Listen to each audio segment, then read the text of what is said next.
ahead and get started. Thanks, Amy, for starting recording. And let me continue. Again, good afternoon, everyone. My name is Karen Williams.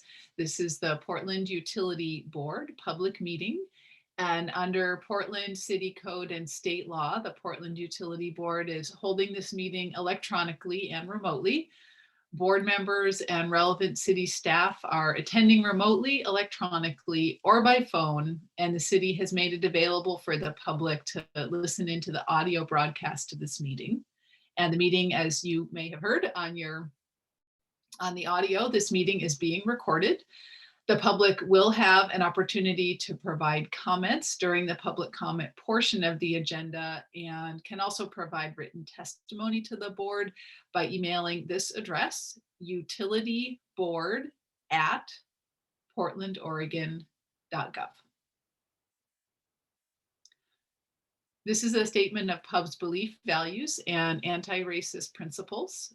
PUB believes and acts upon anti-racist principles in our meeting spaces and interactions with PUB. While every person has the right to share their personal perspective, we will stand against wrongful conduct, particularly any conduct that is targeted toward people that are made vulnerable by systemic inequities.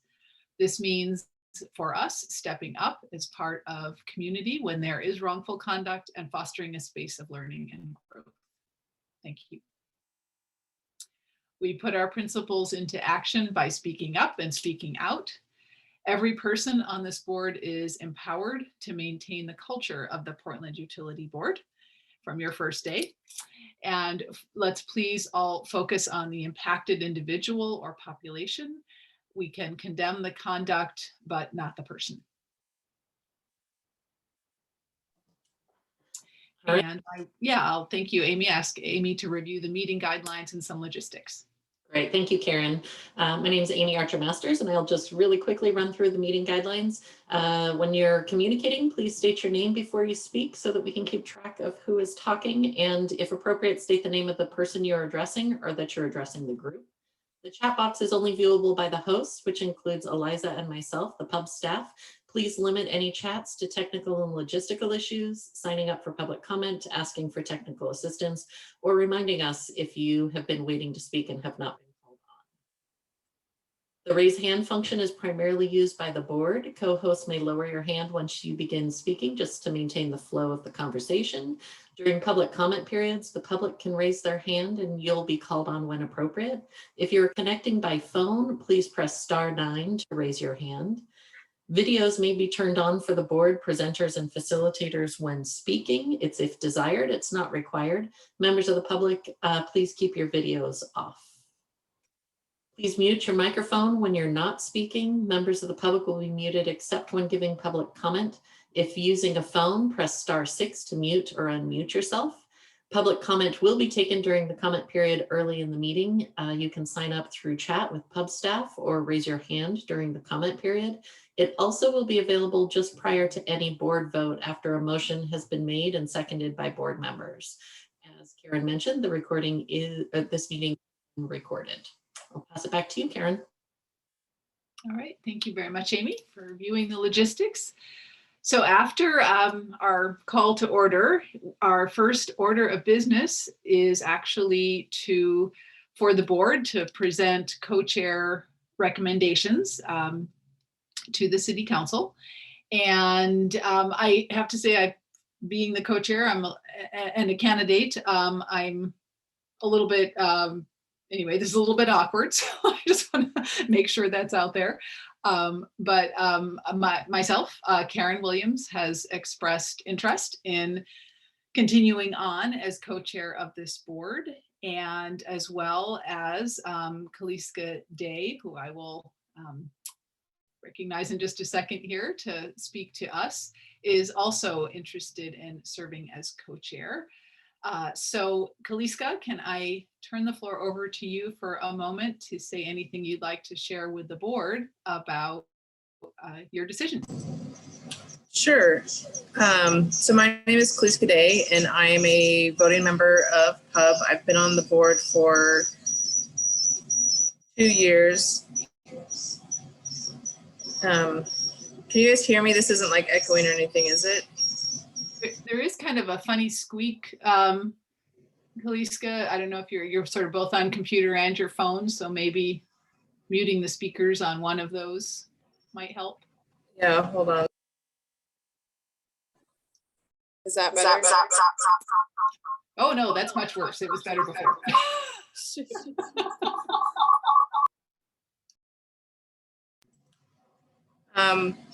I'm sorry, I had a computer update. Now the video on my laptop doesn't work. So anyway, so I've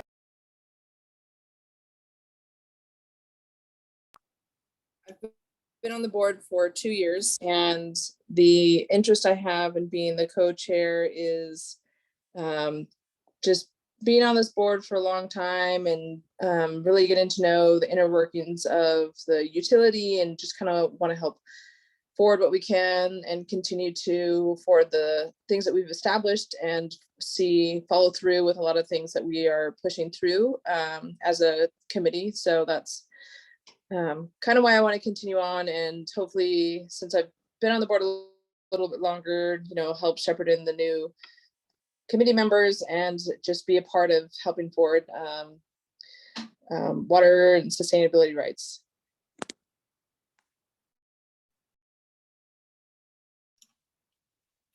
Thank you so much, Kaliska. And again, Karen Williams. And I do want to thank and welcome and acknowledge to our new board members. It's a little awkward doing this before we've even introduced you, but thank you for showing up and being here to make your first decision as new members. And I am Karen Williams. I am also very interested in continuing on as co-chair. I have been on the board for 2 years. So this will be my third year of my term. And I have just been the co-chair for 6 months. So still kind of learning the ropes, but I'm very pleased to continue in this role. Mostly I see it as absolutely a support role to help bring forward and implement this board's mission and that of its members, to make space for everyone to contribute, to share their ideas and their perspectives, and really to raise tough questions. And I really think it's our job to not only hold our government accountable and the bureaus that we are advising, but also do what we can to promote the most understandable and transparent policies and decisions for our public that we are part of and we are serving, and really to hold each other accountable and be gracious with each other, because we are coming from different backgrounds, different ideas, different perspectives, different experiences, and that's a rich and valuable thing, but it can take some conscious pausing and slowing down and to promote that. So I'd like to be part of helping to do that. And with that, I think, again, welcome to our new board members, and just recognizing that we as a board deal with some pretty complex, pretty nuanced policies that really provide the most basic and most foundational human services, clean drinking water and sanitation. And it's funded by millions of public dollars, hundreds of millions of public dollars. So I'm honored to be considered for the role of co-chair, and look forward to working with you all over the next year. So with that, and this is the awkward part as the co-chair, that a motion would be in order from any board member to recommend to the mayor and the commissioner in charge, Commissioner Mapps, the appointment of Kaliska Day and Karen Williams as pub co-chairs. If we have a motion and a second, then there would be space for public comment before you all make your final vote and decision. So with that, a motion would be in order. I would like to make a motion. This is Tom Lipton. Can you hear me? Thank you, Tom. Yeah. Yes, yep, I move, motion made. Thank you. okay, I move that the pub recommend to Mayor Wheeler and Commissioner Mapes the appointment of Kaliska Day and Karen Williams as pub's co-chairs through June 30th, 2022. I'll go ahead and second the Thank you, motion. Tom. This Is is there- Karen Spencer. Seconded by Karen Spencer. Thank you, Karen. Are there any public comments before the board votes on this motion?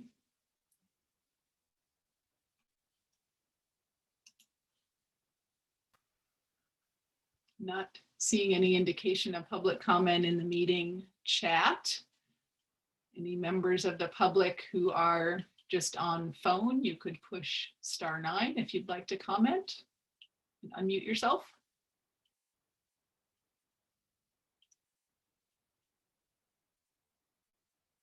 All right, hearing and seeing no indication of public comment, a vote is in order, and we will proceed through, again, for our new members, our practice is to proceed through the numbers that Eliza assigns us when we come in. I am Karen Williams, number 1 and co-chair, and I actually would like to abstain from this vote. This is Number Tom two is Tom. Lipton, number 2, and I vote for this. I'm in favor. This is Kaliska Day. I'm number 3. I guess should I abstain since I'm being recommended, or can I just vote for Karen? Since it's a combined motion, you probably just want to abstain. Okay. Enough of a quorum.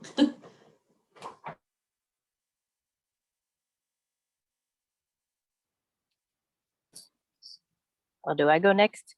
And actually our 4th vote, thank you, is yeah, our new member who we will introduce in just a moment, but Jasmine, you're number 4. Oh, I agree with it. I think that's what I say. Yeah, Karen Spencer, number 5, and I say a wholehearted aye to this proposal. I am Cale Turn, number 6, am in favor of the motion. This is Robin Castro, voting member, and I am in favor of the motion.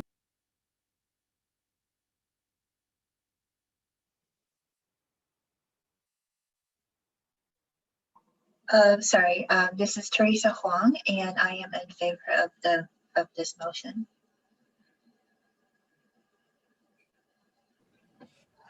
This is Alex Lopez, new voting member number 9, and I'm also in favor of the motion.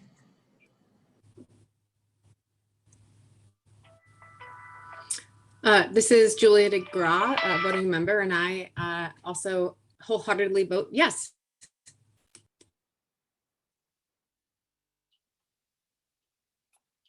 Right, thank you so much. That completes our voting members present. So the motion passes. And as a recipient of the motion, thank you all for your support.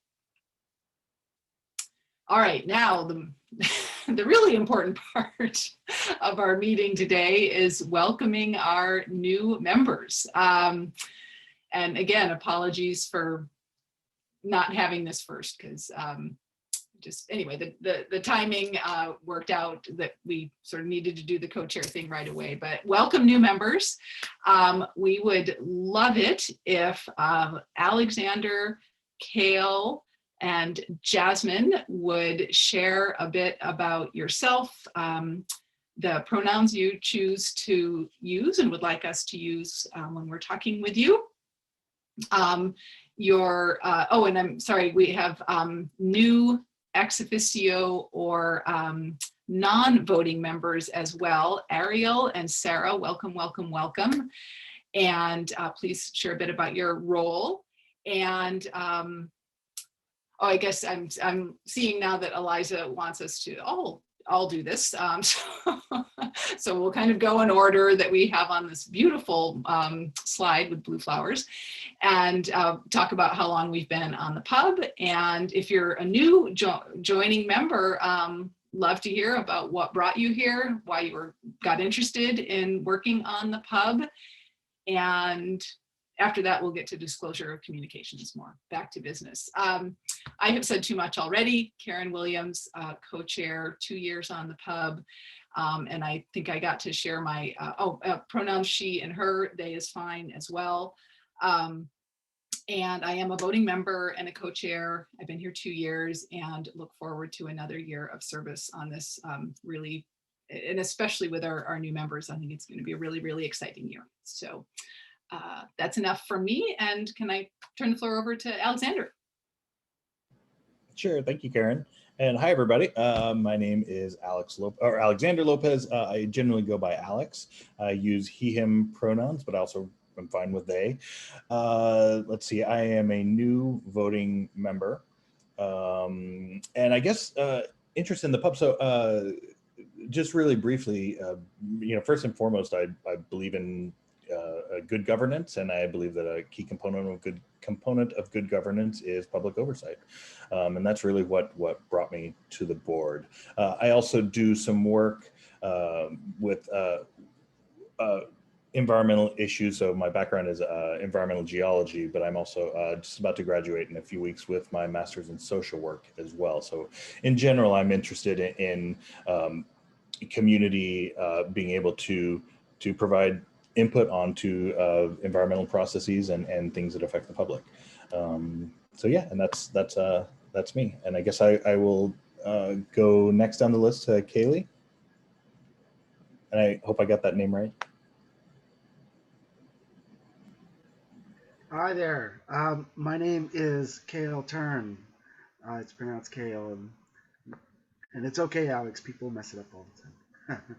I go by he, him pronouns, and so I am a new voting member to the board, and part of the reason why, the reason that drew me to the board was, getting the opportunity to help, make public utilities and make water and things like that affordable to folks that are low income, and also be a representing voice for those that have not been a part of government.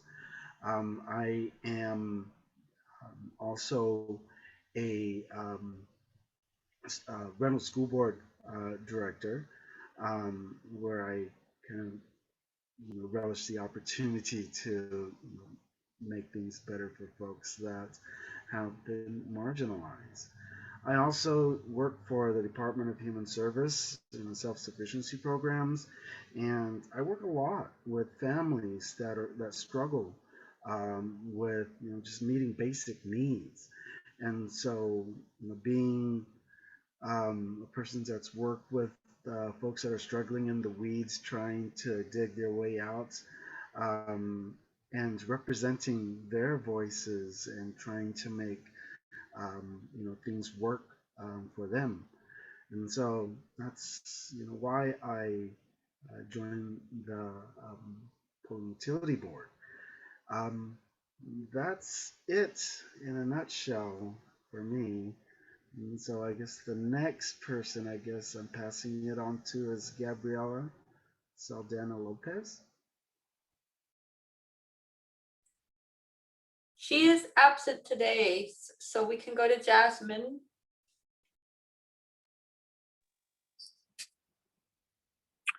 Well, hi, everybody. I'm Jasmine Varela. Pronouns would be she, her, voting member, brand new to pub, and I definitely interests for why pub. I just wanted to provide like a perspective on being a frontline employee that works for the Water Bureau, and yeah, that's it.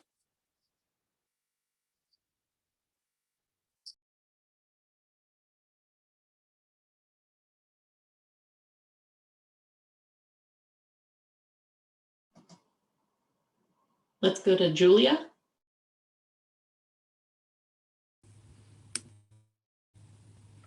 Hello. Yeah. So my name is Julia DeGraw and I use she, her pronouns.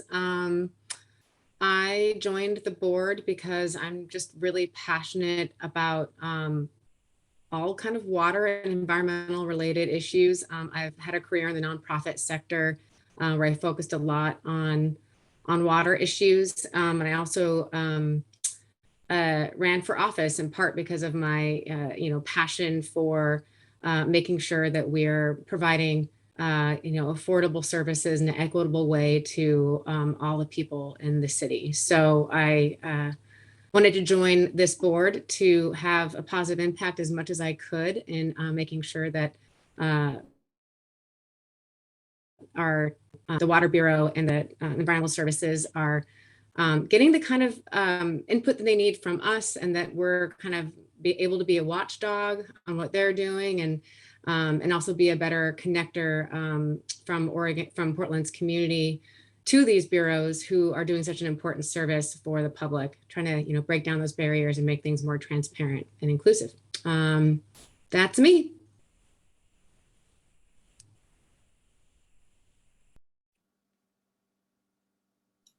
And Kaliska's up next. Yeah, so I mean, I already spoke, so thank you for the sustaining vote. The reason we have to do it early is because I actually have to catch a flight in like 10 minutes. So I appreciate you guys that are new to the board for making this happen. And so, like I said, I've been on the board for 2 years. I've done volunteer work for other organizations within the city. And I work in construction management, so I get to help a lot of the government agencies do a lot of capital planning and help decide what projects and kind of how to spend money. So I just thought I'd have a good skill set for understanding through my consulting work how agencies work. And the Bureau is one of the organizations that I don't get to work with, so I thought it would be great to kind of have an added benefit and just see what I could do to bring equity into the Bureau's decisions. I also sit on the board of the Oregon Native American Chamber, so having that lens as well for the community that I represent. And that's why I've been on the board for as long as I have. So I am excited for our new members, and I'm excited to get to know you guys. So thank you so much for being a part of this.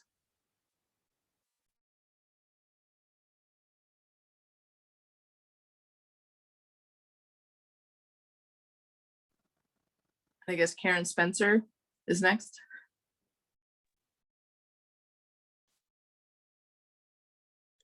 I want to welcome our new members. I got involved in public service after Charlottesville. I really believe that a diverse government is a better government, and I'm so proud of the diversity that we've had on the Portland Utility Board. If you have any questions or want to reach out for a cup of coffee, feel free to ping me.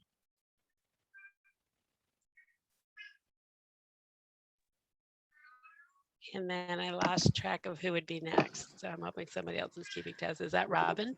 Yes, Robin. Yeah. Hey, everyone. Hey, new voting members. Glad that you're here. My name is Robin Castro. I use she, her pronouns. I just graduated with my environmental studies degree. And the reason why I am on PUB is because we need to address the climate crisis, and we need to do it through every avenue that we can.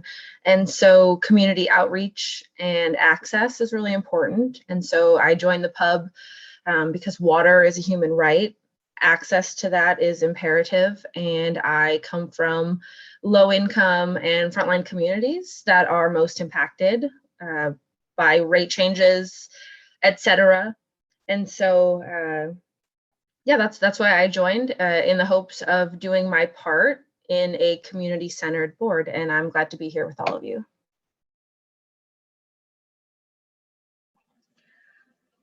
Hi, this is Teresa Huang, number 8. I'm also a board member. I use she, her pronouns. And I've been on the PUB since the beginning of 2021, which I guess I'm relatively new.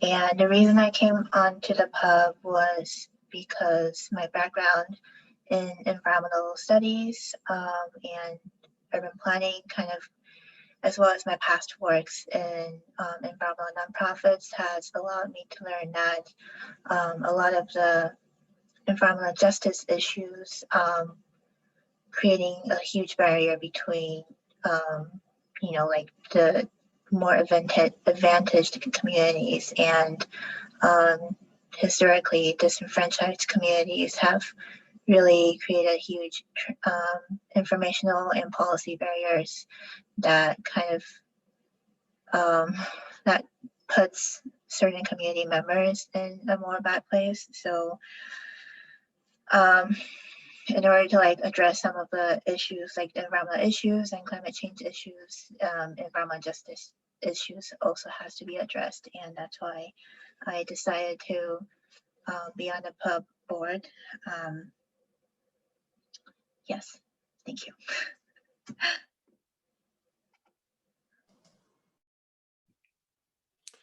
Hi, this is Tom Lipton. I use he and him, his pronouns. I'm a voting member, and I've been on the board since January, so this is my 7th month. I joined at the same time as Teresa and Robin.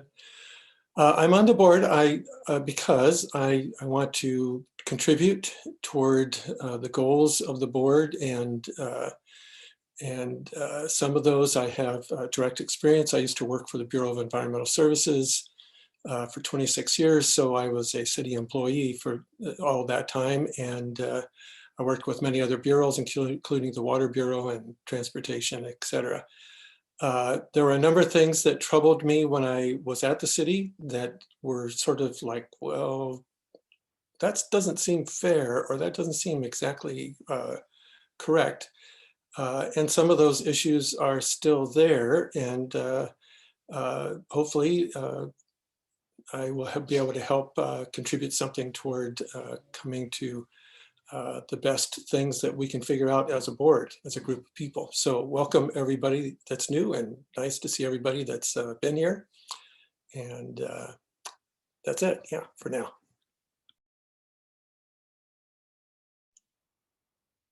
Okay, thank you so much, voting members. And now if we could have the ex officio members introduce themselves, starting with our returning board member, Amy Chomowitz, and then we'll move on to our new board members, Ariel and Sarah. Amy Chomowitz is on vacation this week. Oh, right, So, I just know, okay. sorry. Never mind. Ariel and Sarah then. So just for everyone's information, these are our non-voting board members, our ex officio members that are employees of the city. And Ariel and Sarah, if you'd like to say a bit about what you do when you're not on the board if for the city, I'm sure we'd love to hear a little bit about that too. Hi, my name is Ariel Bradford, and I'm an ex officio member. I use the pronouns she and her, and I'm a new member on the pub, and I'm extremely interested in serving on the pub because I have a strong passion for environmental justice and water issues and how that affects community and the interface of those issues. And so I'm just interested in serving on the pub to provide transparency also to the community and to support BES.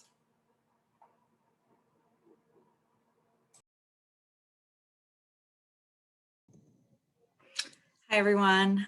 Sarah Messier, she, her. I work for the Portland Water Bureau in our water quality group. Today's my first day on pub, and it's also my birthday, so get to celebrate 2 new things. And so I'm in our water quality group. I do communications work with the water quality group. I produce our publications. We have lead brochures. We have annual water quality report. So I'm involved with producing all of those, and using a really strong equity lens to make sure that it's accessible for both native language and for disability access.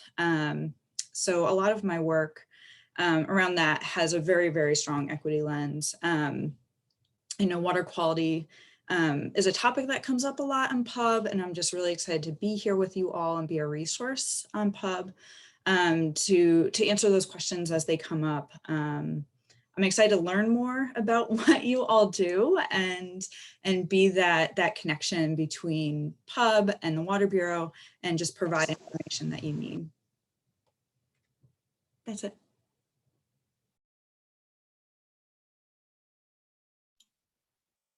All right. Thank you all so much. And again, welcome, welcome, welcome. We look forward to putting you all to work and all those great skills and backgrounds that you bring. So thank you for sharing your time and experience with the board and with the public generally. So our next item of business is to allow some space for public comment. So Karen, yes, this is Amy. Can we, because we usually have a slide that's just for disclosure of communications, and we didn't do that during the intro. Okay. It's just if there's anybody who has disclosures that are relevant for today, maybe they could raise their hands and we could just call on anybody who has something relevant. Very good. Thank you. Sorry about that, Amy. I forgot that was the last bullet on this slide that I I conveniently just looked right over. So again, for our new board members, disclosure of communications is when a board member has had an interaction or a conversation or maybe requested information either through part of their job or as wearing their PUB hat. That with a city staff person, with an elected official at the city, with a bureau, in a bureau leadership position, to just bring those forward so that we have so it's essentially public information that a board member has had that interaction. And it's essentially on the record at that point. So that's what the disclosure of communications is all about. So with that, do any of our members want to disclose any communications that they have had with city staff in the last 2 weeks since we've met? Let's see, I saw a hand there. Tom Lipton.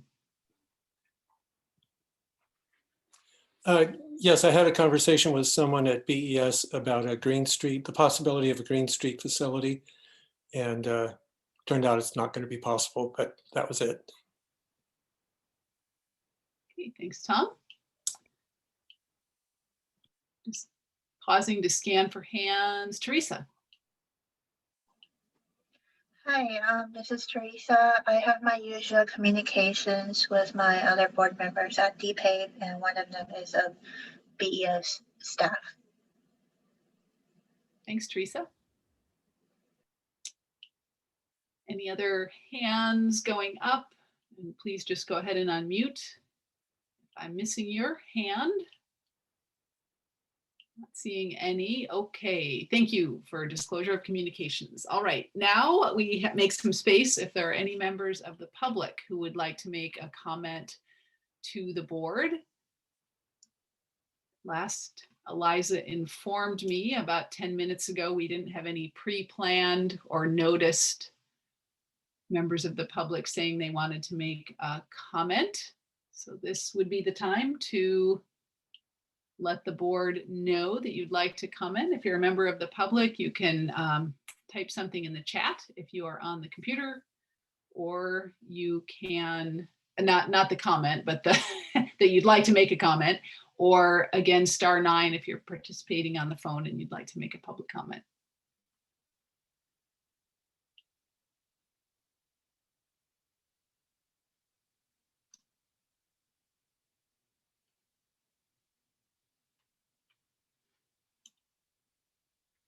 All right, doesn't sound like we have any members of the public that would like to comment. So we'll move on to our very brief minutes to review and see if there's any corrections to be made. This would be from the June 14th onboarding of our new members. And I'll leave it to our new members who were present. If there's anything in that record of minutes that you would like corrected, please let us know now.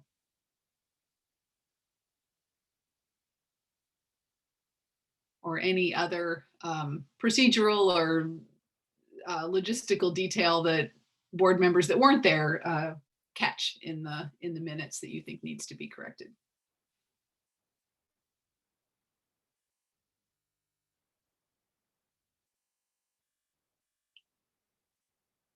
All right, hearing no one chime in, seeing nothing in the chat from Amy or Eliza, the June 14th minutes of that meeting are adopted. All right, wonderful. So now on to our business and informational presentation today coming from BES. This is a topic that has been a topic of conversation up to this point, especially when we were looking at some of the budget items for this coming year. And we will certainly be engaging on this topic on into the next year as well.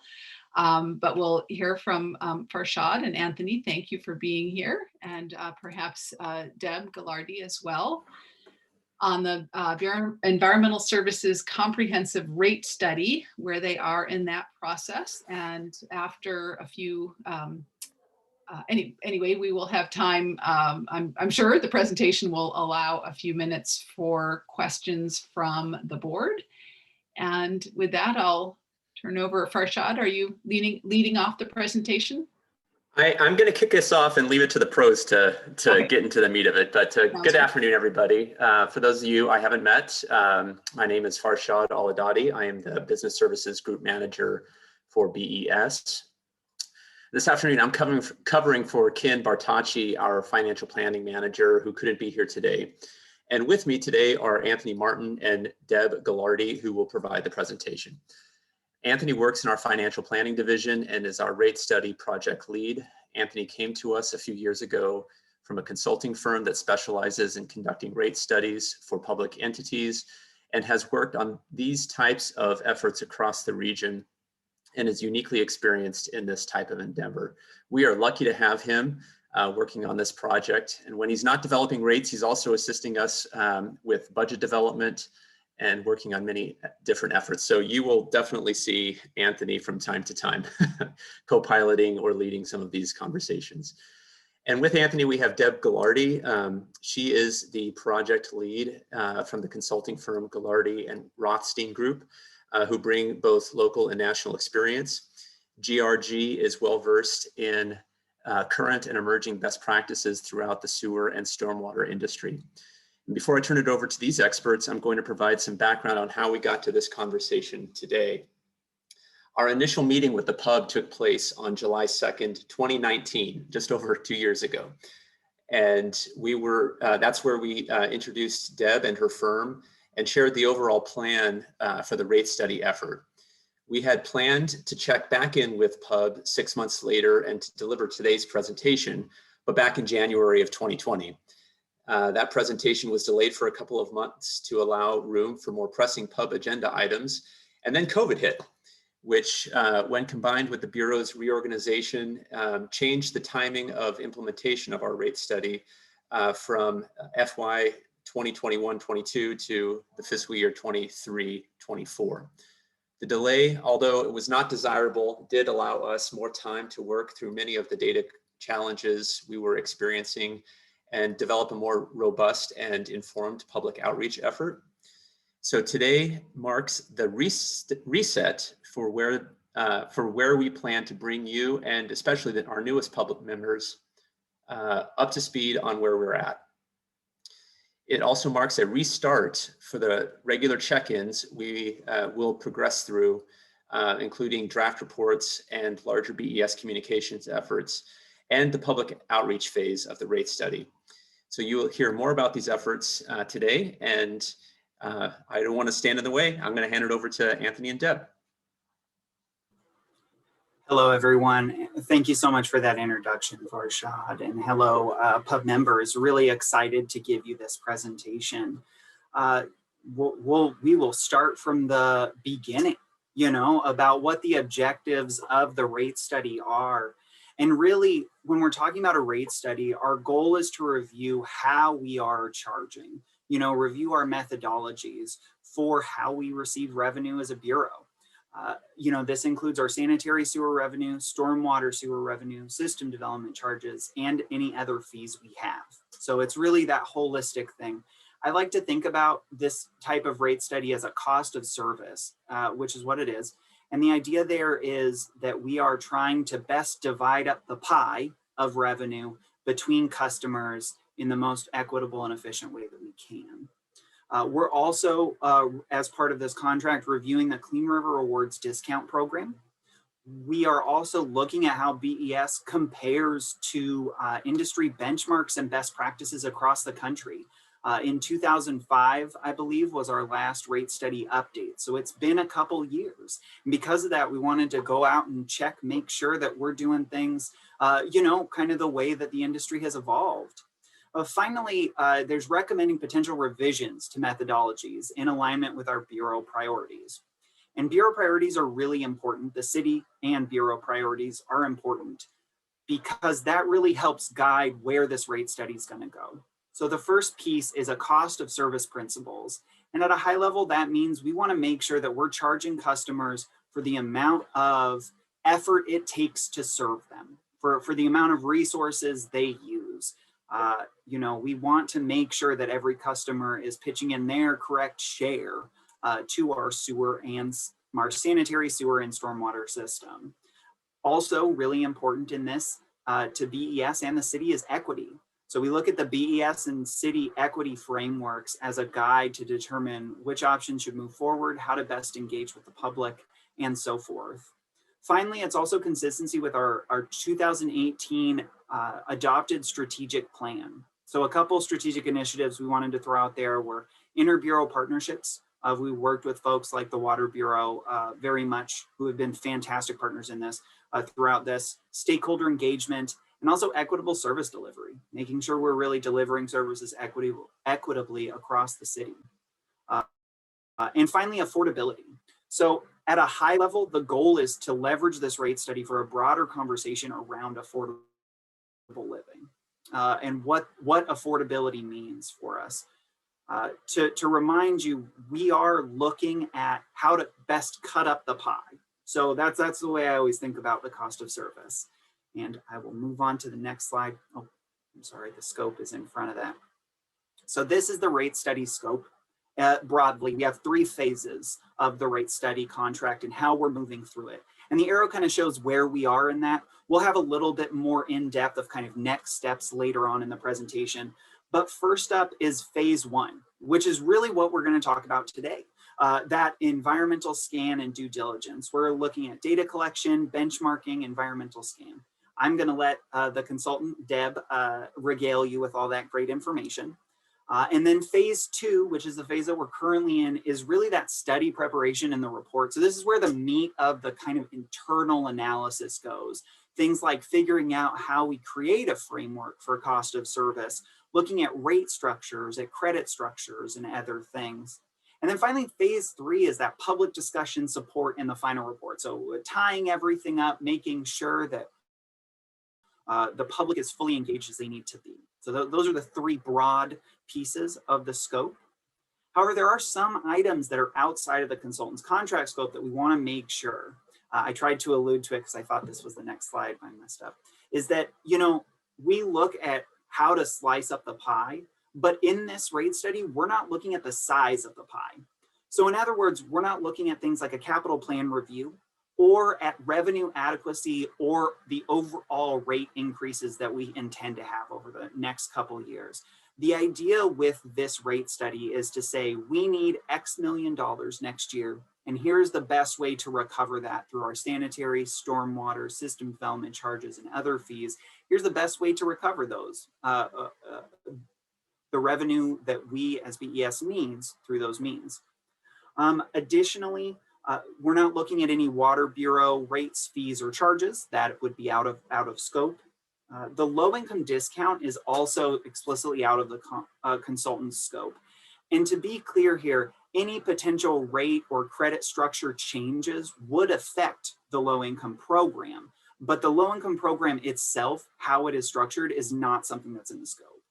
And then finally, for the consultant specifically, there's customer outreach and engagement, which we'll get to a little bit later on in the presentation in a bit greater detail.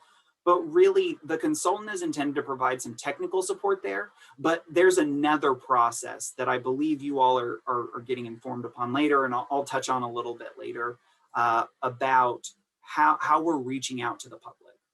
So that was a high level kind of setting the table of where we are, what we're doing in the rate study. And next up, I am going to hand it over to Deb, our consultant, to talk about the first 2 deliverables that we had in that phase 1. So thank you. I'll turn it over to you, Deb. Thank you. Deb Ghilardi, Ghilardi Rothstein Group, she, her pronouns. I feel like I need to start, since you said all the things the rate study isn't doing, that I should at least mention there's a lot that we are doing. There's basically 2, a cost of service study, and really that has 2 elements, a wastewater cost of service and a stormwater cost of service, rate structure evaluation, systems development charge methodology and fees, and other Bureau fees, as well as a stormwater credit program. So there was a long list of things that are out of the scope, and there's an equally long list of things that are in the scope. And as Anthony said, today we'll just focus on the phase 1 deliverables of the scope, which were the environmental scan and the benchmarking. So just to frame the benchmarking scope a little bit more, we had 9 utilities that were selected by our team for comparison with BES. And we selected those utilities based on some key criteria. One was that they had at least part of their service area served by combined sanitary stormwater system. They had to be large systems, and they had to have at least one key objective similar to BES, and preferably they were doing something to advance an important objective that we thought could be beneficial to consider as alternative practice for the way BES is currently doing things. Points of comparison included some financial metrics and rate levels. Our report has lots of caveats about how difficult it is to compare directly financial metrics. There are differences in the way utilities report. There are differences in revenue sources, regional partnerships, and all of these things can impact some of those metrics. So we tried to be as clear and provide direct comparisons where we were able. Where we didn't feel like it was a clear enough direct comparison, we just indicated that it was something that was not reported. We, one of the main focus of the benchmarking though is on practices and structures. So rate structures for both wastewater and stormwater, specific cost allocation issues. So things that were of particular importance with respect to equitable cost recovery in the delivery of services. So one area of interest is just in terms of with a combined wastewater stormwater system and large investments related to combined sewer overflow infrastructure, how were utilities allocating that between stormwater revenue requirements and wastewater revenue requirements? And for special types of classes, what factors came into play with respect to, in particular, on the stormwater side of things. And with respect to the credit program, we were looking at both how much credit were utilities providing and what program elements, and did they differ between residential and non-residential. For systems development charges, we have specific legal requirements in Oregon, so we have to be true to our own statutes, but there are other practices in other states that we also considered and evaluated, compared BES's base structures and how those SDCs are assessed. Our primary conclusion, high-level conclusion, is that BES mostly meets or exceeds industry standards and best practices, with some areas for potential improvement. We aren't looking for alignment just for the sake of alignment. We're looking for alignment where it makes sense and with respect to the specific objectives that BES has established for its overall service delivery and this rate study specifically. Okay, thanks. The first tech memo on utility benchmarking, the findings of that, and we group things in terms of relative alignment. So in terms of what we found to be highly aligned was the current wastewater rate structure. The fact that you are charging customers based on the volume of water consumed, used, which is a indicator of discharge to the wastewater system, and that you have charges that are based on strength or pollutant load for certain high strength customers.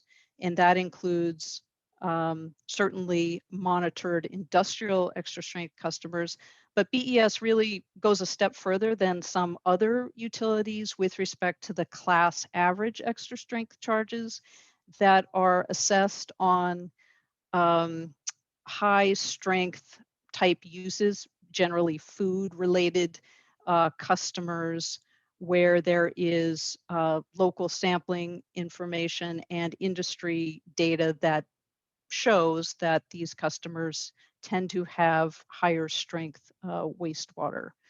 So that was an area that's highly aligned. While BES does not have a wastewater specific customer charge, there is the broader all-inclusive water, wastewater, stormwater customer charge that is assessed by the Water Bureau and appears on the customer bill.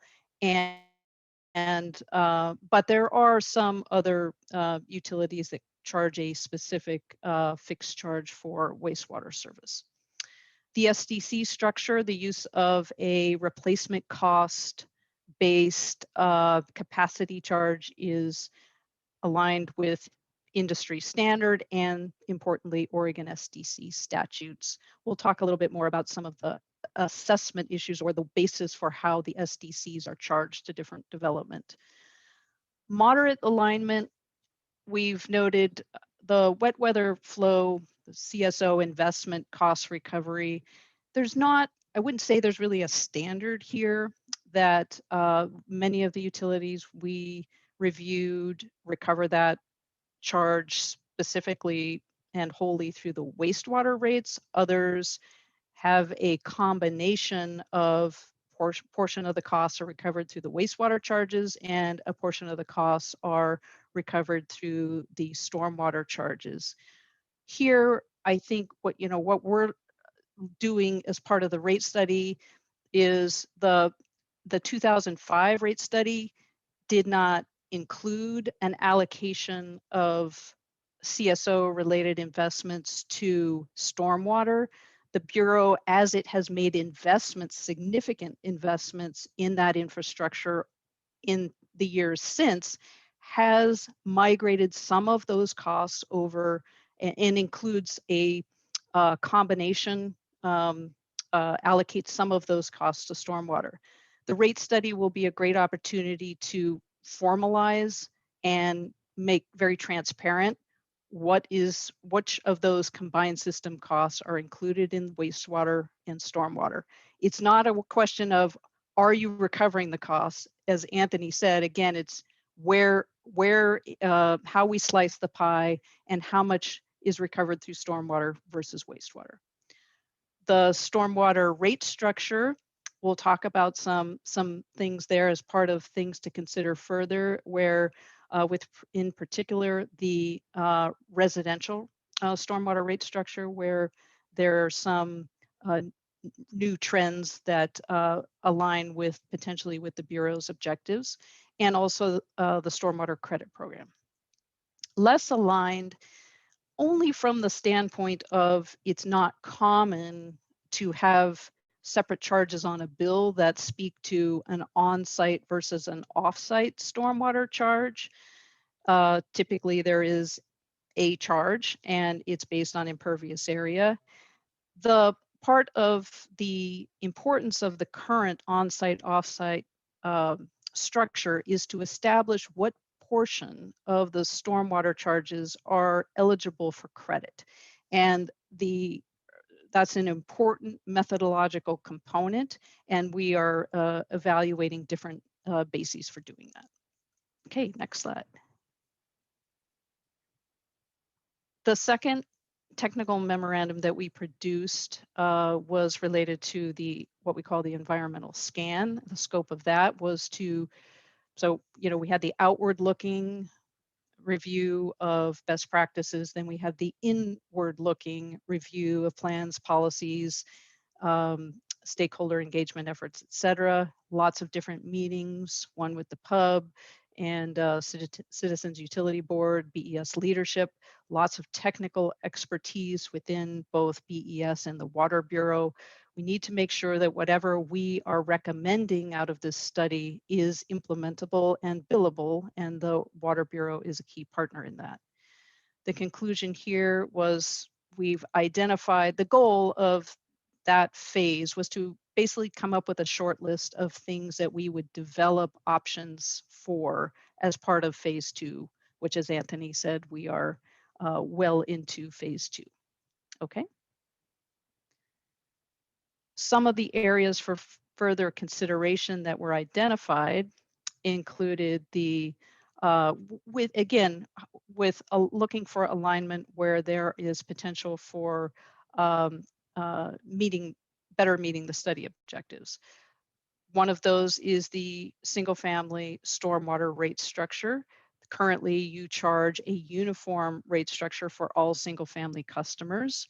And the trend and what was the most common practice of the benchmark utilities is to have a tiered rate structure. So to have different levels, 3 to up to, I think there were some that had 9 tiers for different sizes of single family residential customers. And that, again, based on impervious area, but recognizing that one size does not fit all in this case. Any of the issues that we develop, as I said, have to be evaluated against administrative requirements and cost and data availability. So that will perhaps limit some of the items that can be recommended and implemented in the short term, but we are considering all the various potential changes that might align well with the study objectives. Specific cost assignments and special customer rates. This includes both where there are specific costs being incurred to serve specific customer groups like commercial industrial customers. This also could include looking at different levels of service where there might be some customer classes that are excluded from certain cost elements. The Portland Harbor charge and its allocation, one of the things looking at there is just how should those costs be recovered, again, through wastewater versus stormwater rates, and the basis for the cost recovery, and whether it should appear as a separate charge on the bill as it does now. non-residential stormwater credits, you have BES has updated its stormwater management manual. So there's an opportunity there to better align the credit program with the stormwater management manual and to potentially look at new activities that BES would like to encourage in customers. The basis for charging the stormwater SDC, you currently have a very complex three-tiered approach to charging stormwater SDCs that is somewhat difficult for customers to understand and for staff to administer.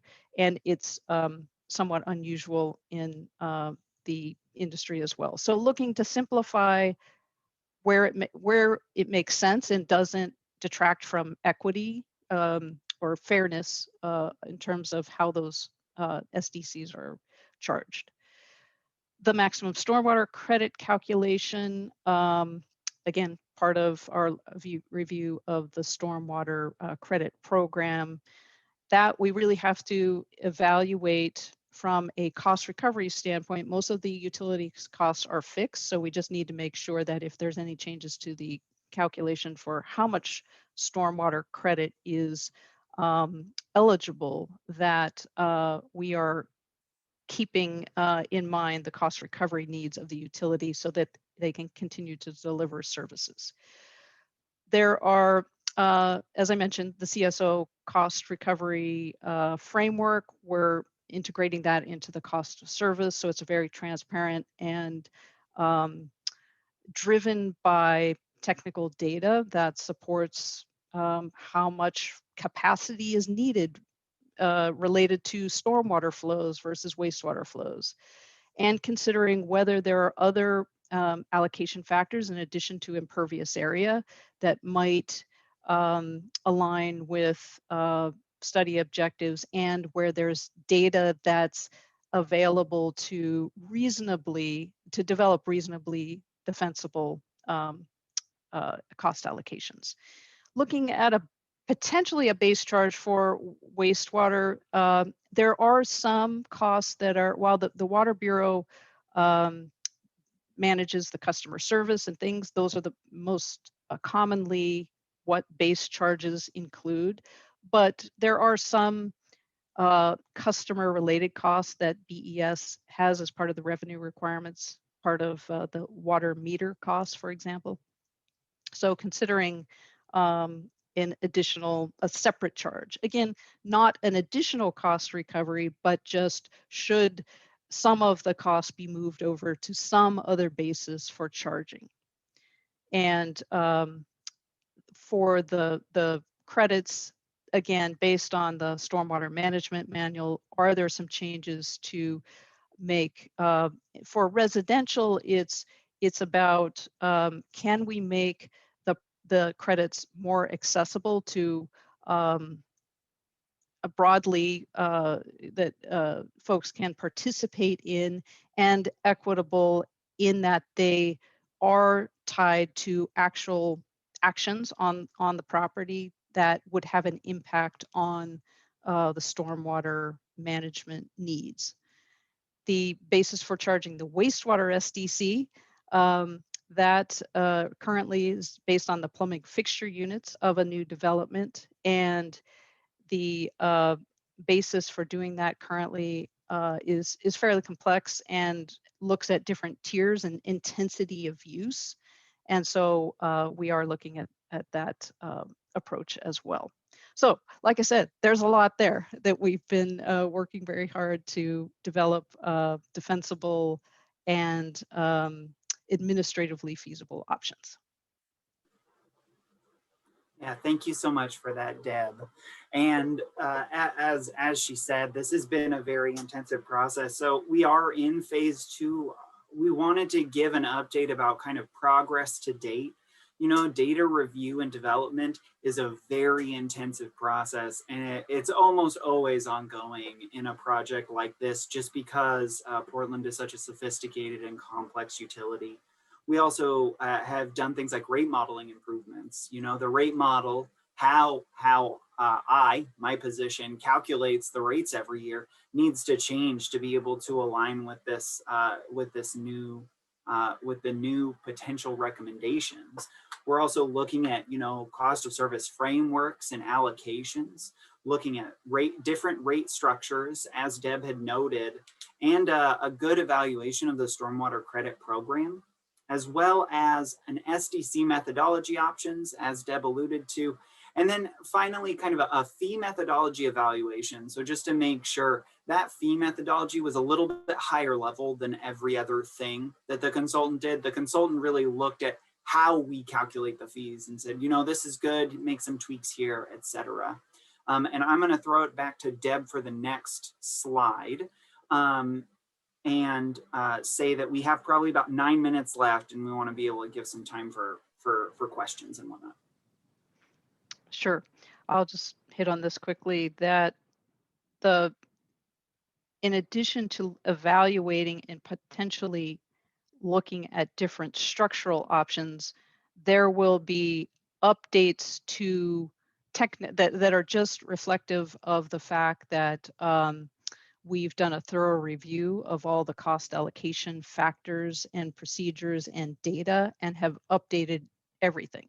So it's very likely then that you'll see cost shifts. While the size of the pie won't change, that the stormwater slice is likely to increase, and the wastewater slice to slightly decrease. And then, so that would be just reflective of not necessarily a change in any structure, just the fact that a comprehensive cost of service analysis has not been done for a number of years.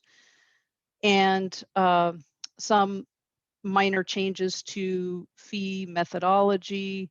Special customer rates has been an issue that we've taken a close look at and have identified some potential bases for both specific cost allocation as well as some reduction in or exemption from certain costs based on the level of service that's being provided.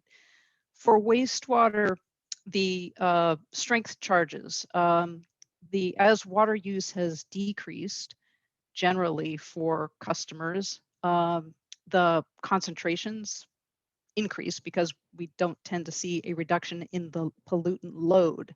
So recalibrating that may result in some shifts in cost recovery as well.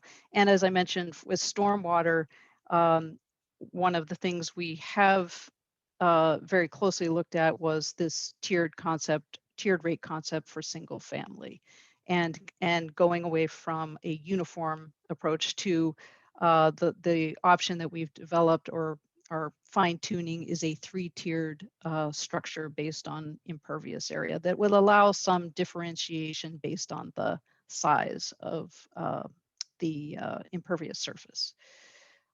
Looking at some potential different impact measures for stormwater that incorporate things like the use of the right-of-way. Right-of-way is a significant contributor to stormwater flows, and so there can be some cost differences based on use of right-of-way versus the size of your impervious area. And so that's something we're looking at, as well as potentially a water quality factor based on different land uses, and some new programs as part of Clean River Awards, like an education credit potentially, and some other water resource type programs, and more to come on that. Yeah, definitely more to come on all of those things. That's a really great slide with all the changes. I'm going to close up by talking about kind of our schedule, where we're at. So I showed this slide, basically the bottom part, early on, and now it just has the next major steps that are going to happen in the process. So obviously right now is the initial pub outreach. In fall of this year, we're going to have an initial report available. So it still has to snake its way through you know, internal review. We have to cross our T's, dot our I's, but there will be an initial report. In winter of 22, there's going to be a broad public outreach. And then in summer of 22, there's going to be a rate study specific public outreach. And that gets to, you know, we had talked about the phase 3, the public support and public discussion support. And this is the last slide we have about public engagement. Really, that rate study public engagement is expected to start in the late spring, early summer of 2022. And the reason why is because we as a Bureau really feel it's important to have that be informed by a broader community engagement effort and a broader conversation regarding Bureau priorities, level of service, and other things that are affecting the residents and customers in our community.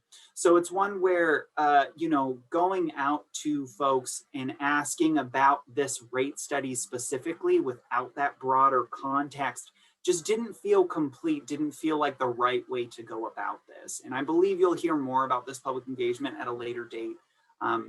With that, we have time for as many questions as you all are happy to share with us. I can keep sharing my screen or I can you know, turn it off so folks can see each other. So I will defer to the chair on that. And thank you so much for your time. Thank you so much, Anthony and Deb, for that information-rich presentation. And generally, we leave our cameras off because it does seem to help with the quality of the sound.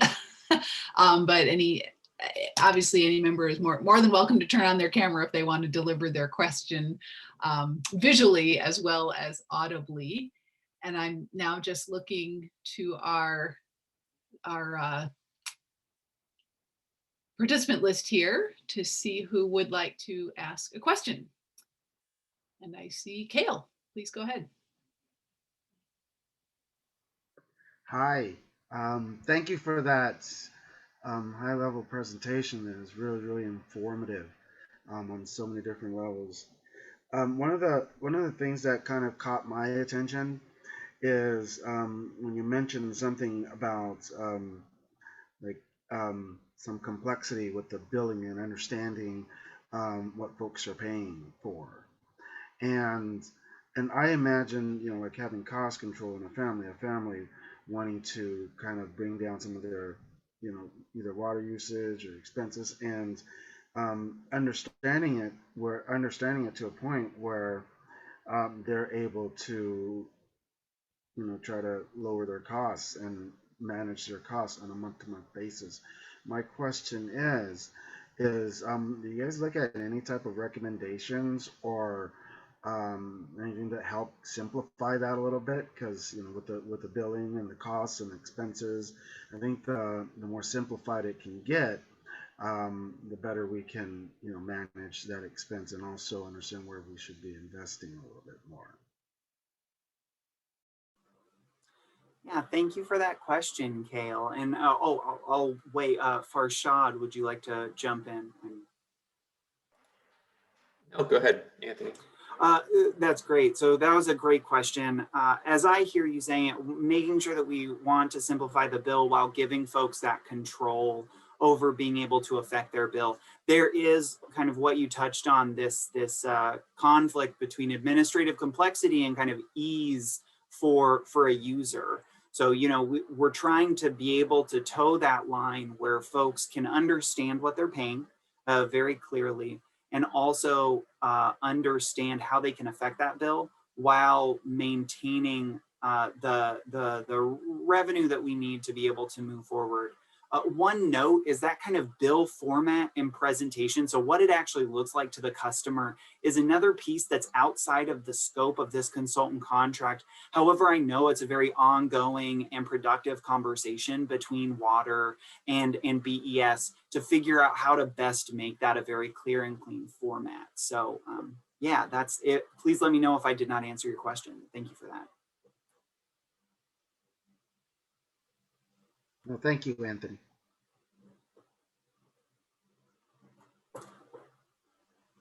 Other questions? Yeah, Alexander or Alex, please. Alexander's fine too. But you'd like us to say your name, yeah. Thank you for the presentation, y'all. I really appreciated it. A question that I had, and specifically with regard to the Portland Harbor charge, I was wondering if in your research there were any other systems that had similar issues to Portland Harbor that wouldn't, where essentially the utility is needing to recoup costs.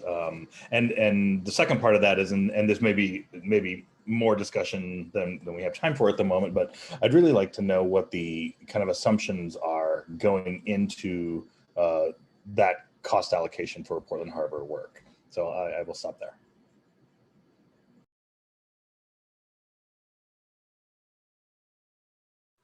Well, great. Thank you very much for that. So Deb, I will probably refer to you on the what we found in our benchmarking. So.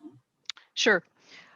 There are, so environmental remediation type costs are a reality of all utilities. What we found in terms of the utilities we looked at, there weren't specific charges that are called out on the bill.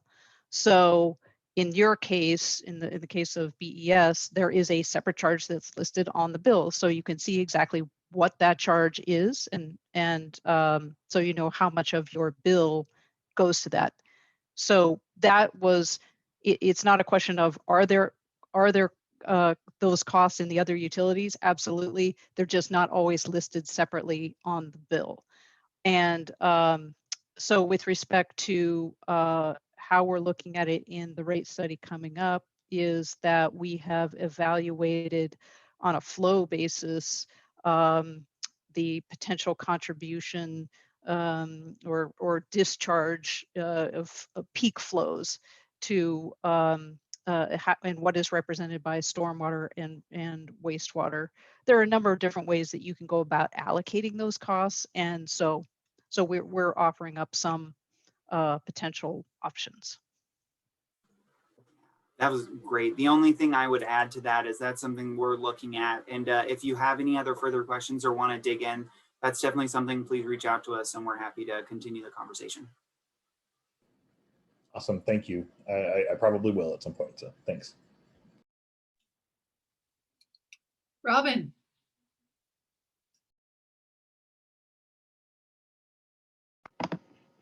Yeah, thank you.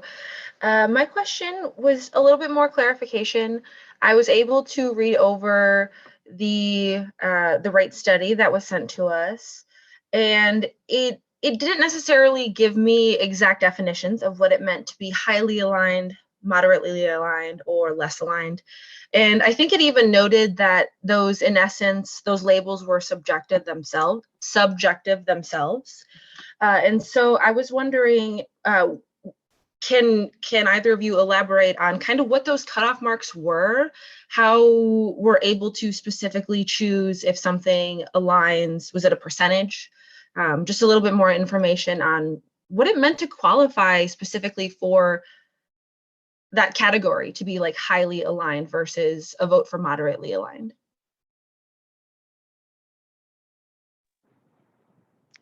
Deb Ghilardi, I'll take that one.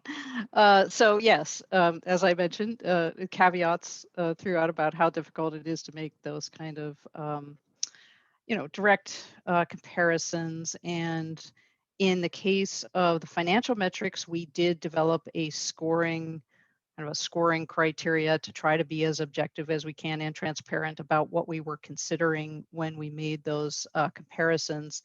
The financial metrics considered highly the credit rating of the utility, and so that was a heavy weight in how we had relative financial performance. And in terms of the best practices, it was basically if the majority of the utilities were doing things consistent with the way the Bureau was, then that was considered highly aligned.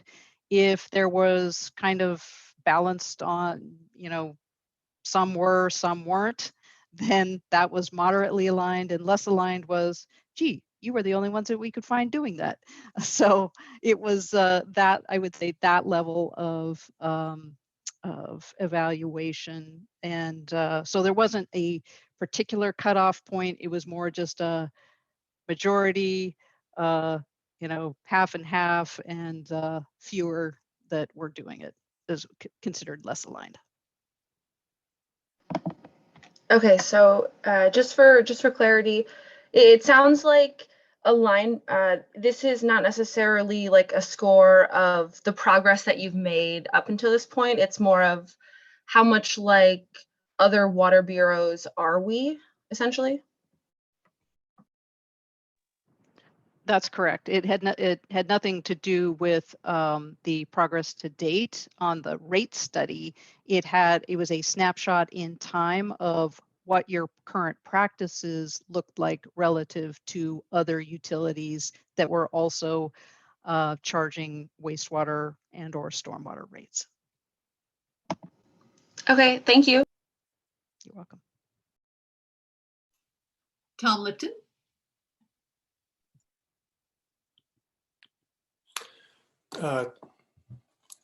Oops. Thank you. That was a good presentation, and you guys have been doing some good work. I did want to just make a comment about the alignment issue.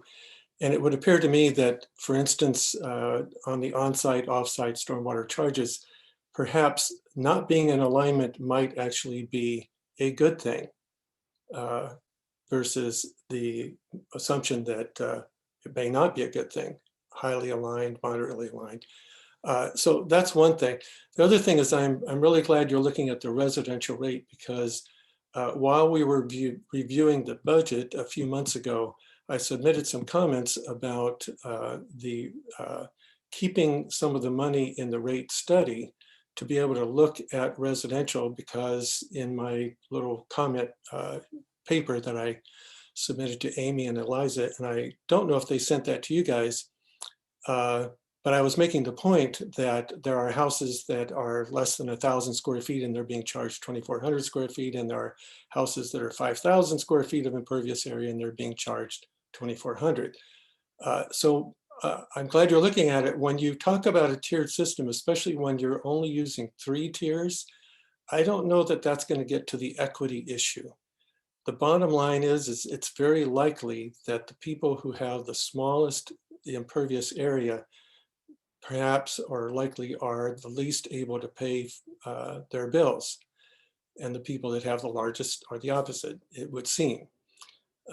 So I'm hoping that you'll come up with a residential methodology that is pretty much across the board equitable, that we don't have to worry about, did somebody make the calculation in the right tier or the wrong tier and that type of thing. So those are just some thoughts about that. The other thought about the stormwater fee is regarding the issue that came up, I think, a couple years ago now, it seems, the issue of charging a stormwater fee for imperviousness, like on houseboats and other properties or structures that are associated with water. And I find that whatever that decision is, it seems it must comport with the concept that in many parts of town, on the east side most especially, a person can pretty much infiltrate the entire storm, in the entire big storm, like the 100-year storm.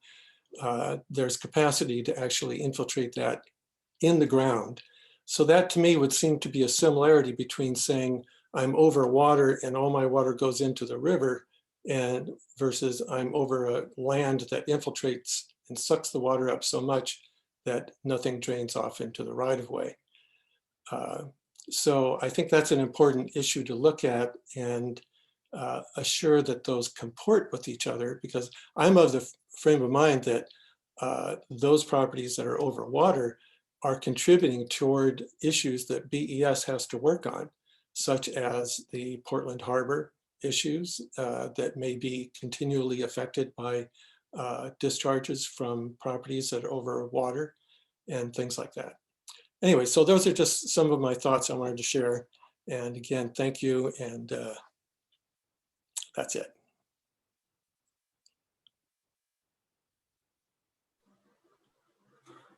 Thank you for your comments. If you'd like us to have a more dialogue about any of that stuff, we'd be happy to do so.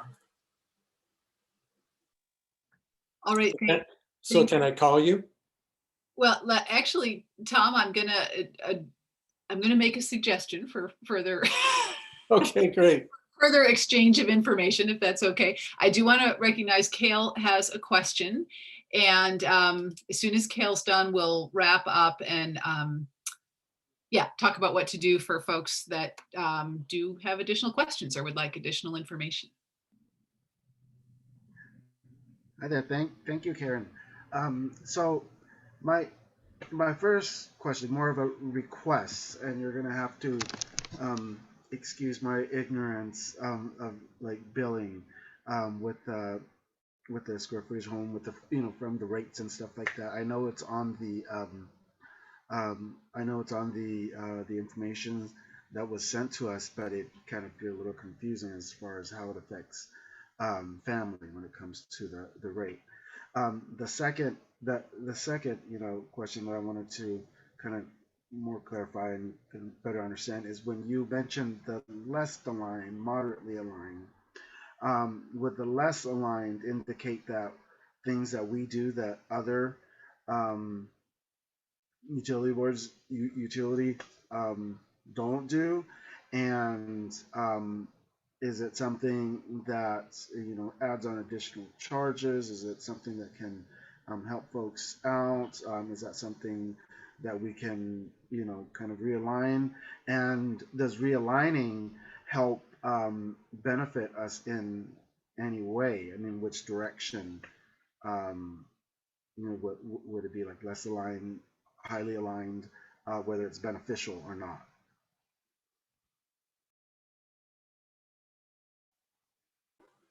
And I hope I didn't confuse you too much. No worries. I will say I apologize. I'm not fully sure I understand the first question, but I think that Deb, please let me know if you'd like me to tackle the second question about aligning and whatnot. But I think that makes sense for you, unless you want me to tackle that. Sure, I can respond in terms of the alignment issue. I think Tom's point was great, that less aligned does not necessarily mean a bad thing. We just tried to identify where there were practices that were perhaps unique to the Bureau. And with respect to additional costs, I think was part of the question, Kale's question of, is that costing more? All of the options that we are evaluating and bringing forward will have a consideration of administrative costs. There isn't anything with respect to, on the screen now, the on-site offsite charge that costs more for the Bureau to have that separately on the bill, as far as I am aware. And as I mentioned, there were good reasons for having that broken out as a basis for how customers can qualify for stormwater credits. So anything that we change will have something else will have to come in to replace that, and we will make sure that consideration is given to additional costs to develop those options, as well as to administration costs. This is Eliza, and I apologize as a co-host. I can't raise my hand. It's one of the weaknesses of Zoom. So I'm just chiming in to Kale's first point. If I believe I understood it right, was a really good point about sort of the overlap between what comes out of the rate study and how that's going to be reflected in the bill that people receive. And even though the city is doing those as two separate projects, there is significant overlap from the community members' experience of those. And so I took that point to be Kale's point and sort of a question. And then Kale, I wanted to acknowledge, so if I got it wrong, let me know, Kale, but if I got it right, it makes perfect sense. And I also want to acknowledge, as a new board member, you're stepping in midstream into some conversations. And there were some earlier conversations this past winter, or maybe it was the fall, in bill redesign, but that could very well be a good topic for you all to put on your work plan for the coming year, precisely because of the ways it may dovetail with the rate study work. Right, Eliza. That was what I was trying to get at. How what's it gonna cost, and how will that reflect each family, and how will that reflect the family sizes, or the household sizes? Gotcha. So thank you for clarifying, Eliza. Yeah, and thank you for that. Yeah, in regards to how this is going to impact a given family, as we move through this and look at these rate options, they will be tied to example customers. So we're going to say, hey, your average single family home pays X dollars now. Under each scenario, they're going to pay Y, Z, etc. dollars. So that's definitely identifying that impact for various customers is on our is definitely a key priority through this process. And I apologize for not understanding you at first. Thank you so much for your question. And thanks, thanks fellow members for your questions. Tom, I see your hand raised. I want to beg your forgiveness here because we are over time and we need to get a couple more things taken care of. So I'll come back to you in just a second, Tom, if I can beg your forgiveness. So I wanted to say to everyone, and especially to our new board members, it is not at all unusual that we run out of time before we run out of questions. For this topic and topics that we will broach in the near and moderate term future, what has worked well in terms of organizing and in terms of making sure that we are deliberating publicly, and we're having fewer of these kind of one-off conversations with Bureau staff and management, is if you do, when you do, would like more information, think of a question that you really needed to look again at the material and ponder a bit before you have a question. Please send that question, that request for more information. If you would like to see something in more detail from any of the presenters, please send that request and questions to Eliza and Amy. Please copy both so that Amy and Eliza can do their best to go get that information, ask the questions to the bureaus, and then provide that information back to us. So again, that helps with transparency, but it also helps for kind of efficiency and time efficiency type matters as well. So that being said, we do need to wrap up and look ahead to our next meeting. Typically, our meetings are separated by a week, but this is one of those months where first Tuesday and I guess third Thursday actually fall just a week apart. So our next meeting is next Thursday, July 15th, 11 to 12:30. We're going to move the topic that we didn't really think we'd get to today, but which is a review of our governing documents. We'll do that first at our next meeting on July 15th. Eliza, I'm sure will send again links to those governing documents, which she did in preparation for this meeting. So take a look at those and be thinking about not so much the in the weeds details necessarily of what you think needs to be changed now in those governing documents, although if you see something like that, please bring it forward, but more in line with when we are going to our next topic at our next meeting, which is going to be our work plan, looking ahead to the next year. If you're seeing things in the governing documents that you think we need to essentially put on our plate to revise, to talk about, to discuss, to go through the process, we need to change those. Please be thinking in terms of that. What do you want to make sure is on the table for our work over the next year, specific to our governing documents? And I mean, if you don't see anything, if you think they're great the way that they are, that's fine as well. So that said, I'm going to turn to the board to see if there are any things that need to be said right now before we adjourn. And I want to recognize that Tom has his hand raised. So Tom, what to share with the board before we go? Thank you, Karen. I'll make it really fast. It was just one more thing regarding the rate study, and it's the question about property that's charged. And I don't know if you guys have this. You don't have to say it now, but if you know. But for instance, is the state charged for state roads that go through the city with their impervious area? In other words, they're sort of like a private property. They're not a Portland city right-of-way, they are a state-owned right-of-way. And I'm curious, for instance, 82nd Avenue, it drains into the city combined sewer as well as separated system in locations. And I'm curious as to whether they are charged impervious area fee or if they're excluded. And you don't have to tell me now because we're out of time, but thank you very much for Karen for letting me just throw that out there. I did want to mention it so that all the other members could hear that kind of question. Thanks again. No, absolutely, Tom.